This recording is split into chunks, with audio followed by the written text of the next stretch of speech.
in Jesus' name. Eternal Rock of Ages, thank you because you are a master builder.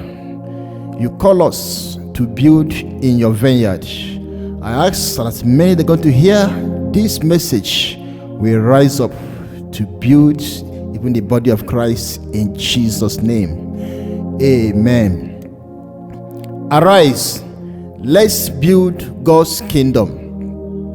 In the book of Nehemiah, chapter 1, verse 1 to 4, when the news of the affliction of the remnant of Jews who were not taken captive in Jerusalem, or who were taken captive in Jerusalem, reached Nehemiah about how the wall of Jerusalem is broken down and the gates burnt with fire, he was troubled.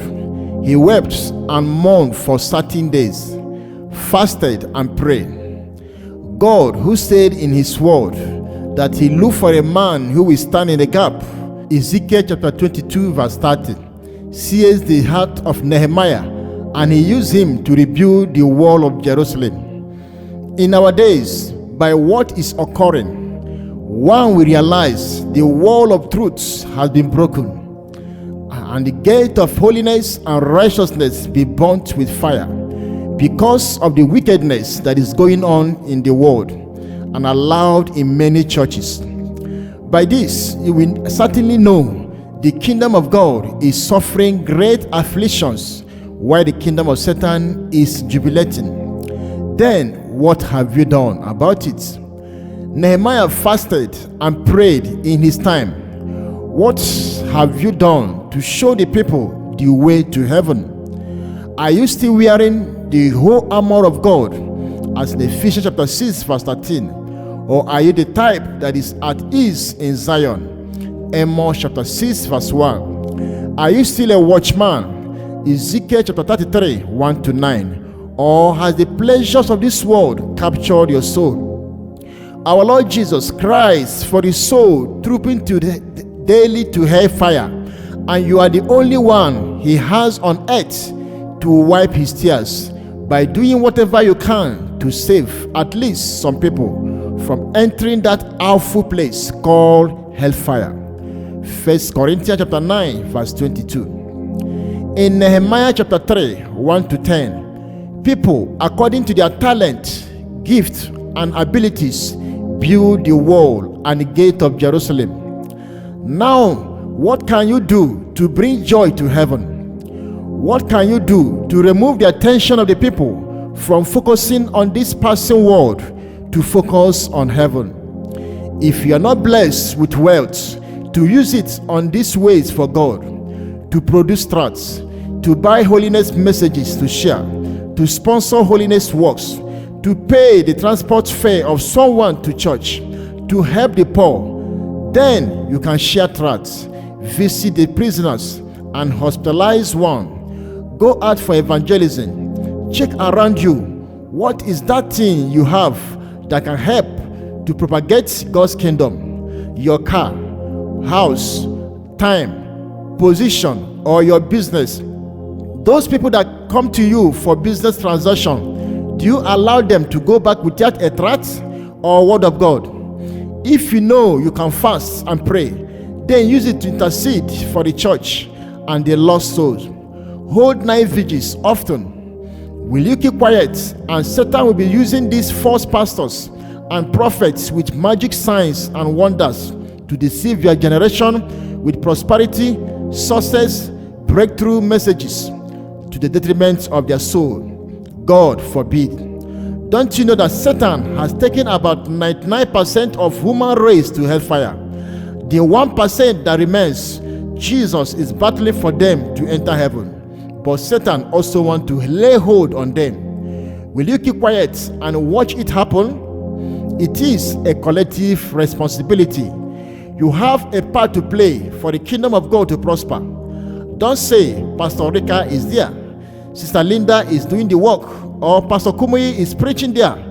If Pastor Rika or Kumuyi did not repent or backslide like many pastors backslide today, how will the world be? Know this: if heaven will count you a minus, then God has lost many battles because you are so important. Romans chapter 8 verse 19. Arise, let's build holiness and righteousness. Arise, let's build the fear of God to humanity. Arise, let's populate God's kingdom and depopulate hell. Arise, say what you can and put the money in the gospel. As Matthew chapter 1 verse 21, because there is no more time. No more time to store up treasures for your children's children. As the early church did, is supposed to be also at the end of the church. At the early church, they were willing to die for the gospel. That is how it should be also at these last days. So when heaven will be celebrating the martyrs of faith, you'll be among them. Let me tell you, in heaven, many saints will be crowned and honored for various things they did for God, just as it's been done here at the end of every sporting event. Will you be a spectator? I tell you, it will be a regret for eternity in heaven or in hell if you waste this time of yours. The Bible said the children of this world are wiser. Luke chapter 16 verse 8. The agent of Satan on assignment, does he or she joke or play with Satan's assignment? I said a big no. Then why are you joking with God's assignment on your life? Or don't you know you are on assignment daily? Remember, you will stand before God one day to give account. Do you want to do it with tears? God forbid. This is the time to prepare for your eternal joy in heaven. This is the time to sow in tears, so we reap in joy. Or you would like when other saints will be celebrating for their great reward on the last day, and you'll be regretting, oh, why didn't I give God my best? Psalm 126, 5-6. Arise and walk. God is closing up. Satan is rounding up. Why do you think there is still time? By the mass destruction going on now, we tell you the earth is not safe to pile up properties. By bombings going on, even in churches, we tell you this world is not our own. Then stop looking behind as lost wife. Mind heavenly reward, not this passing world. Do you pray and desire that many in this your generation make it to heaven and sit with you in the kingdom of God? Acts chapter 13 verse 36.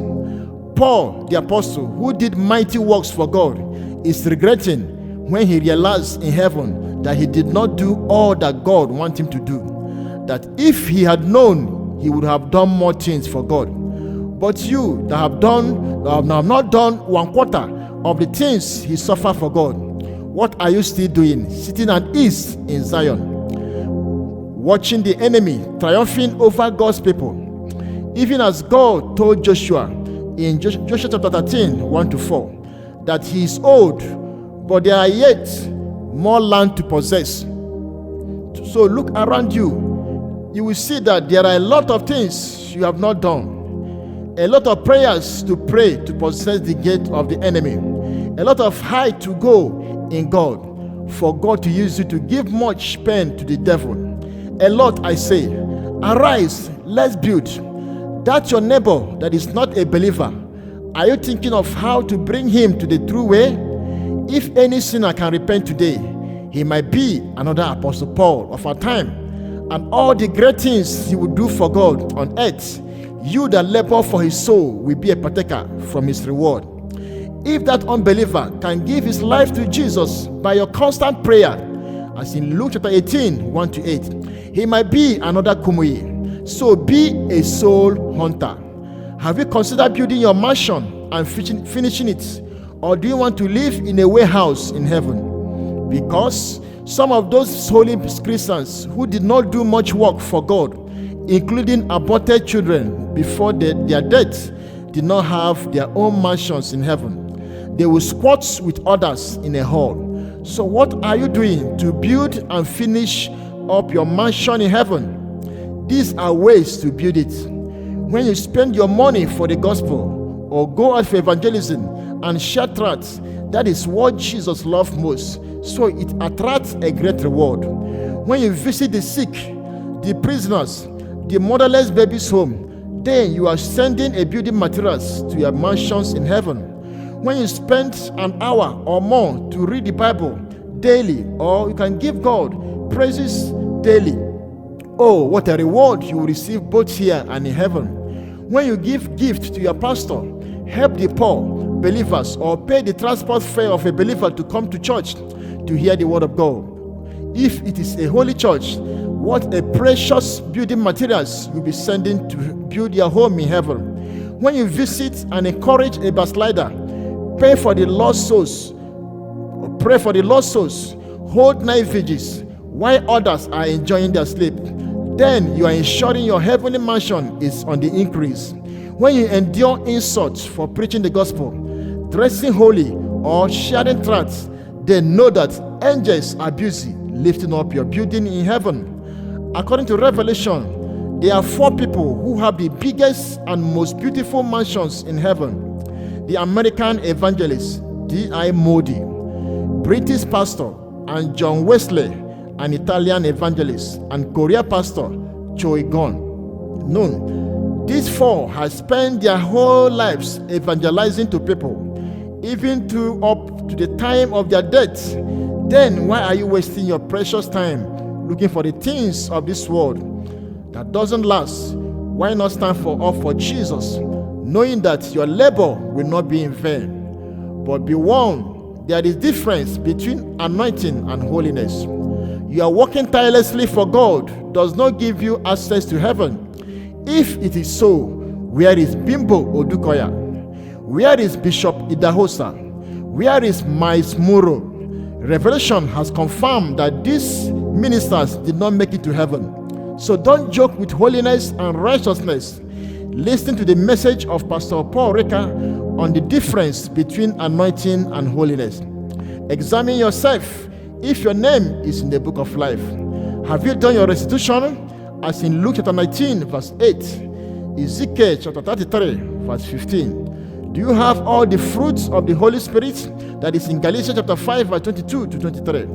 Is your heart free from hatred, malice, lust, pride, envy, jealousy, etc.? Have you been sanctified according to John chapter 17 verse 17, or Romans chapter 7 5 to 24? So you will not do great work for God and be cast away at the end. Lastly, in 1 Chronicles chapter 11 verse 15 to 18, when David was thirsty, his 3 mighty men broke through the enemy's camp to fetch him water. Today, Jesus is thirsty for souls. Can't you break through Satan's camp to lose those he has held captive and bring them to his kingdom? I said unto you, arise, let's build God's kingdom. Heavenly Father, we thank you for this message. May this message open the eyes of the church to rise up to this occasion of saving souls for the end time. In Jesus' mighty name.